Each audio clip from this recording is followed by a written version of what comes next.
It's World Asthma Day, but a deadly medication gap is costing thousands of lives. We have the facts. Big Tech just launched your new pocket doctor.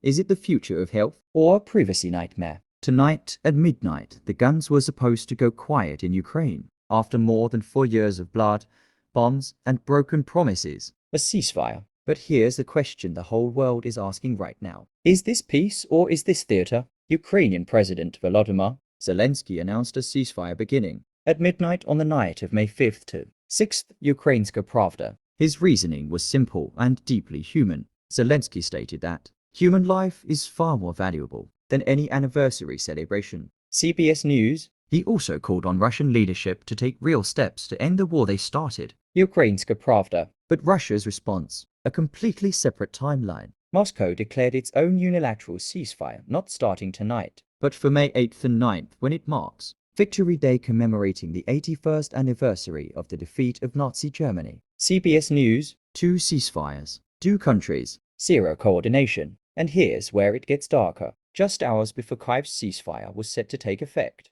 powerful Russian glide bomb smashed into the eastern city of Kramatorsk, the southern city of Zaporizhia, and the northern city of Chernihiv, killing at least 17 civilians and wounding 45 others. Mankato Free Press. Strikes on civilians. While a ceasefire was being announced, Zelensky called it Russia's utter cynicism. He said, and these are his exact words, Russia could cease fire at any moment, and this would stop the war, KRMG. And Russia's ceasefire came with a threat. Moscow warned that if Ukraine attempted to disrupt Victory Day celebrations, Russian forces would launch a massive missile strike on the center of Kyiv and advise civilians and foreign diplomats to leave the city immediately. Al Jazeera. A ceasefire with a threat of mass bombardment attached to it.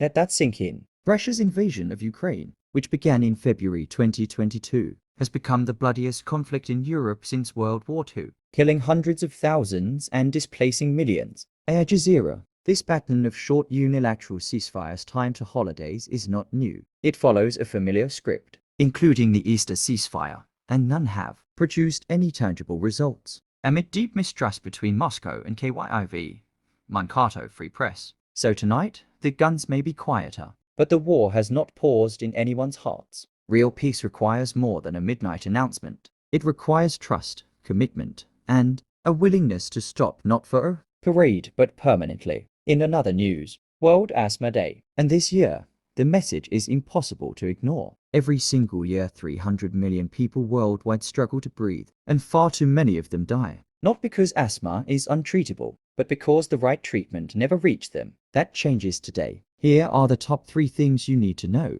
Here is a number that should stop you cold. 96%. That is the share of asthma deaths that happen in low to middle income countries. According to GINA, the Global Initiative for Asthma, nearly every preventable asthma death occurs not in wealthy nations, but in places like Ethiopia, Sudan, and Bangladesh. Why? Because the inhaler that could save a life, an inhaled corticosteroid, a preventer medication, can cost the equivalent of an entire week's wages in those countries. So families are forced to make an impossible choice: food or medicine. This is not a medical failure. This is an access failure, and it is entirely preventable. For decades, millions of asthma patients relied on one thing: the Blue Rescue inhaler. You feel an attack coming, you reach for it. But here is what many people don't realize: that Blue inhaler only treats the symptom. It opens your airways for a few minutes. It does nothing for the inflammation quietly damaging your lungs every single day. In 2026, the gold standard has changed. Medical guidelines now recommend what's called an air inhaler, an anti-inflammatory reliever.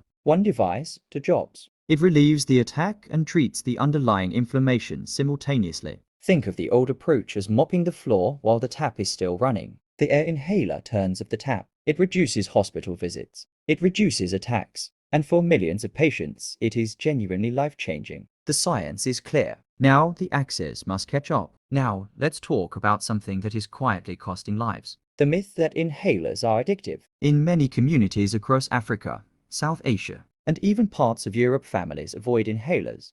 They fear dependency. They believe inhalers are only for emergencies, or that using one daily is a sign of weakness or worsening disease. This belief is dangerous, and it is wrong. Inhaled corticosteroids are not addictive. They are anti-inflammatory. Medicines no different in principle than using eye drops for allergies. Avoiding your preventer inhaler doesn't make you stronger. It leaves your lungs silently inflamed and your next attack more severe. The stigma around inhalers isn't just cultural. It is a barrier to survival. And on World Asthma Day 2026, we are dismantling it. In another news, biggest shift since the internet, framing giving you a strong, quotable cold open capability uses the blood panel scenario to make the feature viscerally real for a general audience, not just tech-savvy viewers. The Amazon pharmacy loop lands as the wow closer for that beat. Strategy deliberately speeds up the Google vs OpenAI contrast is punchy and philosophical. Trust vs ubiquity, which is more memorable than a feature-by-feature comparison. Warning is where the pace drops. The decentralized front door gets its own full sentence with space around it. It's your coinage, it should land.